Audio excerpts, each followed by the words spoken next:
Hello everyone, আমি Debapriya. Welcome back to my YouTube channel. আমার এই 27 কেজি ওয়েট লস জার্নিতে আমি টোটাল দুবার 75 হার্ড চ্যালেঞ্জটা নিয়েছিলাম এবং তার জন্য আমি যেটা করতাম সেটা হলো রেগুলার দুটো ডায়েরি মেনটেন করতাম।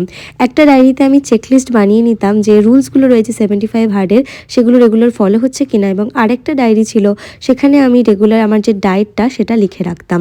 এবার হ্যান্ডরাইটিংটাকে প্লিজ তোমরা জাজ করো না, কারণ আমি কখনোই ভাবিনি যে আমি ইউটিউবে এগুলো শেয়ার করবো। এগুলো একদমই নিজের ট্র্যাক রাখার জন্যই এটা করতাম। আর আমার মনে হয় যে রেগুলার ট্র্যাক রাখাটা কিন্তু ভীষণই ইম্পর্ট্যান্ট, অন্তত 75 হার্ড চ্যালেঞ্জের ক্ষেত্রে। তো কারণ যেহেতু অনেকগুলো রুলস আমাদেরকে ফলো করতে হয়, এবার একটা রুলস বাদ চলে গেলে কিন্তু সেটা না আরও দিনের পর দিন এমনটা হতে থাকে যে একটা রুলস একদিন বাদ গেল, ঠিক আছে, পরের দিন দুটো রুলস, তারপরে তিনটে রুলস, এমন করে করে 75 হার্ড চ্যালেঞ্জটা আর হয় না।